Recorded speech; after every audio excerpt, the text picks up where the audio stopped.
Merci à Mer Russie de nous avoir invités à initier le débat sur l'utilisation civile de l'énergie nucléaire.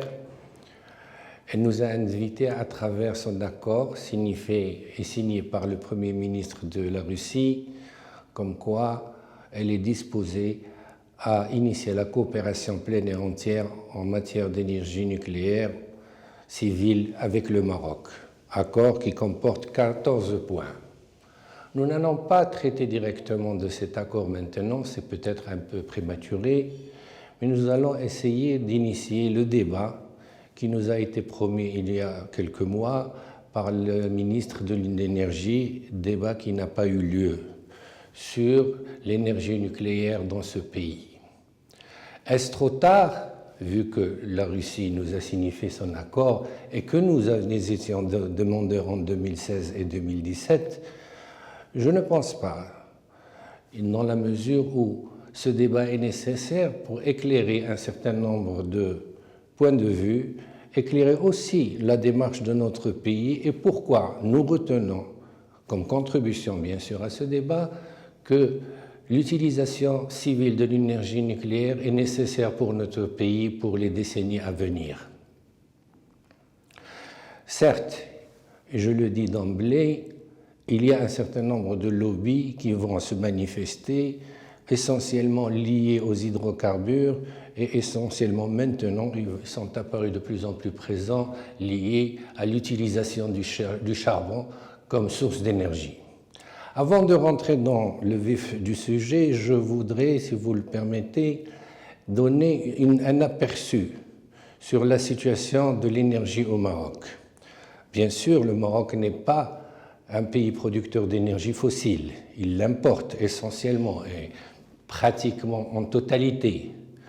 Il y a deux choses à éclaircir dans cette problématique. D'abord, le mix énergétique, ce qu'on appelle le mix énergétique, c'est-à-dire les trois composantes qui font que un pays marche, le transport, l'industrie et l'électricité. Nous n'avons pas, bien sûr, ce mix énergétique, je tiens à le préciser, marche essentiellement et grâce à l'apport du pétrole et d'autres sources d'énergie. Nous n'allons pas aborder le mix énergétique dans sa globalité, nous allons aborder ce qui nous intéresse le plus en relation avec l'utilisation de l'énergie nucléaire civile, c'est-à-dire le mix électrique.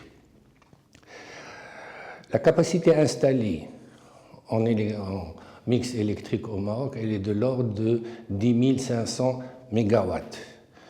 C'est peu pour un pays comme le Maroc parce que nous sommes un pays qui ne consomme pas par habitant un niveau d'électricité élevé, vu notre niveau de développement, et malgré le fait que nous ayons fait un effort très important et louable pour électrifier l'ensemble de notre territoire. L'électrification est pratiquement à 100% et atteint l'ensemble des foyers. Mais notre niveau de développement n'est pas encore, disons, d'une importance qui requiert une capacité installée qui dépasse cela. Sur cette capacité installée, pratiquement à valeur aujourd'hui, nous avons 65 à 70% qui marchent au charbon et le reliquat en partie en gaz, en troisième lieu, mais en deuxième lieu, il y a les énergies renouvelables où notre pays a fourni un effort important. Maintenant, comment on va poser la problématique de l'énergie nucléaire? Elle s'impose et elle s'est imposée ces derniers mois au vu du renchérissement astronomique des énergies fossiles, dans le cas de figure qui nous intéresse, le charbon, et aussi au fait que ces énergies sont de plus en plus objet d'une politisation qui va faire en sorte que leurs prix connaîtront certainement dans les années à venir des variations importantes à la hausse. Ce qui va se poser, c'est au-delà du fait que les variations de prix vont impacter l'inflation au niveau de notre pays et le coût de la production électrique. Je vous ai dit que 65% de notre électricité est produite par le charbon. Elle va impacter le coût de l'énergie électrique, mais aussi elle peut être sujet d'une certaine menace stratégique pour notre pays, parce qu'en cas, malgré un stock important de 3 mois dont nous disposons, au cas où il y a une interruption de fourniture, nous serons confrontés à des problèmes. Quelle est la solution alternative? Il y a 2 solutions. La première, c'est ce dont certains semblent s'accrocher, c'est de dire continuons sur le charbon et au fur et à mesure remplaçons ce charbon par les énergies renouvelables. Pourquoi continuons sur le charbon? Parce qu'il y a un problème à caractère juridique et financier. Les accords passés par le Maroc avec les fournisseurs d'énergie électrique qui travaillent sur le Maroc avec le charbon disent qu'il faut laisser courir ce contrat de fourniture jusqu'à l'année 2044, avec une clause très importante qu'on appelle « take or pay ». Prenez l'électricité ou payez-la. Vous ne voulez pas l'utiliser, vous la payez. De toute façon, le problème est résolu pour eux, ce qui est normal vu que ce sont des investissements très importants et que ces investisseurs ont besoin de visibilité à moyen et long terme. Est-ce que cela nous oblige à rester dans ce cas de figure comme disent certains et comme certaines voix commencent à s'élever pour le demander, de rester dans le charbon ou sur le charbon jusqu'en 2044? Cela ne serait pas une bonne idée parce que déjà nous payons le mégawatt de manière très chère, le mégawatt bien sûr heure, de manière très, très chère parce qu'il y a un enrichissement au niveau international. Dernièrement, nous avons vu une rallonge à l'ONU. C'est dû au fait que le prix de l'énergie électrique s'est renchéri cette année. C'est une solution qui ne peut pas être soutenue. Et il faut que maintenant le Maroc, au lieu d'attendre 2044, ce qui ne serait pas gérable du point de vue financier, du point de vue écologique, parce que nous avons aussi un certain nombre d'engagements pour essayer de réduire les émissions de CO2, et sachant que une tonne ou un mégawatt de charbon produit une tonne de CO2. Et cela nous renvoie à un autre problème beaucoup plus important, c'est-à-dire que nos exportations vont être lestées par cette problématique. Pourquoi? Parce que l'Union européenne et d'autres clients potentiels du Maroc vont appliquer maintenant la formule pollueur-payeur. Et maintenant, l'Union européenne, à partir de l'année prochaine, va demander à ce qu'à une tonne de CO2 correspond une taxe de 60 €, 600 dirhams à peu près. Donc, renchérissement du charbon, renchérissement de la mégawatt-heure et aussi pollution. Donc, la solution charbon et maintenant pose un problème important pour notre pays et il est urgent qu'on puisse lui trouver une solution. L'unique solution qui peut être trouvée, c'est de s'engager d'emblée dans la construction d'une centrale nucléaire. C'est une option qui a l'avantage d'assurer l'avenir. Non pas que nous allons écarter, parce que certaines personnes disent que nous allons écarter l'option énergie renouvelable. L'option énergie renouvelable ne peut pas être écartée, mais elle ne peut pas être à 100% une option pour le Maroc. Pourquoi? Parce qu'il y a ce qu'on appelle l'intermittence. Les énergies renouvelables ne peuvent pas fournir de l'électricité de manière continue et de manière sûre et certaine pendant toute la durée de l'activité d'une économie sur l'année.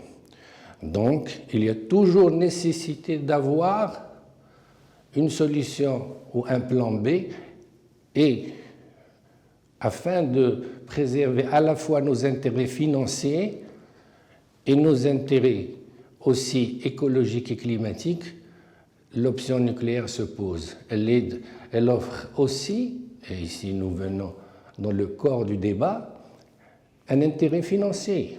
Actuellement, la mégawatt-heure en Europe nucléaire revient à 50 € et la mégawatt-heure dans les stations alimentées à charbon ou à gaz revient à 200 €. Il n'y a pas photo. Certaines vont dire qu'il y aura certainement un jour une baisse du prix du gaz ou du charbon. Certes, il y aura une baisse, mais il y aura peut-être une hausse aussi. Ce qui est important pour nous, c'est de dire qu'un pays comme le nôtre a besoin d'une stabilité et d'une durabilité dans la lecture de son avenir économique. Et cette stabilité et durabilité ne peut être offerte que par l'installation ou l'option nucléaire. Certes, il y a des inquiétudes au niveau de la sécurité, on le sait, mais vous voyez où sont installées les centrales nucléaires. Le premier pays où il y a de plus de centrales nucléaires, ce sont les États-Unis d'Amérique, suivi par la Chine, la France, l'Inde, la Corée du Sud, le Japon. La Corée du Sud, un pays qui est similaire au nôtre, n'a pas beaucoup de ressources naturelles et qui est en train de gagner ses galons au niveau de développement. Donc, la solution, à mon sens, et c'est une contribution au débat modeste, le Maroc ne peut pas faire l'économie de l'énergie nucléaire civile. Nous saluons l'initiative russe de nous offrir la possibilité d'envisager cette éventualité. Peut-être est-elle liée aux propositions de collaboration technologique offertes par l'État d'Israël. Peut-être est-elle liée dans une perspective beaucoup plus géostratégique d'une présence accrue en Afrique. C'est de bonne guerre. Nous allons aussi, et là je tiens à le dire, remarquer que l'Égypte vient de signer un accord avec l'entreprise russe qui est leader mondial en termes de construction de centrales nucléaires aux atomes, et elle a lancé une très belle unité au nord de l'Égypte de 4800 mégawatts, c'est-à-dire l'équivalent de presque la moitié de notre capacité installée. Voilà une situation où nous avons maintenant la chance, l'opportunité de nous inscrire dans une perspective réaliste et certaine de développement, de nous éloigner. Il faut trouver une solution beaucoup plus courte à la solution charbon de 2044 parce que c'est une solution qui n'est plus tenable du point de vue financier et du point de vue écologique. Il faut trouver une solution à la problématique charbon, s'inscrire dans la double perspective des énergies renouvelables et de l'utilisation du nucléaire civil. Voilà quelques pistes qui nous permettent d'envisager un autre débat par la suite sur l'emplacement de cette centrale. On parle de la région d'Agadir. Effectivement, c'est une région qui a besoin de beaucoup d'eau pour sauvegarder ses capacités productives en matière agricole. Mais non, le Maroc, comme nous l'espérons avec un développement, a besoin de plus d'une centrale. Commençons par Agadir et envisageons l'avenir de manière plus sereine. Bien sûr, cette centrale doit être située pour le Maroc sur la côte parce qu'elle a besoin d'eau. Elle ne peut pas se fier aux rivières. Donc, c'est une situation nouvelle pour le Maroc. C'est un débat nouveau, c'est un engagement nouveau et prometteur qui fait que notre pays doit s'engager dans cette perspective pour essayer encore une fois d'avancer et de confirmer ses ambitions régionales.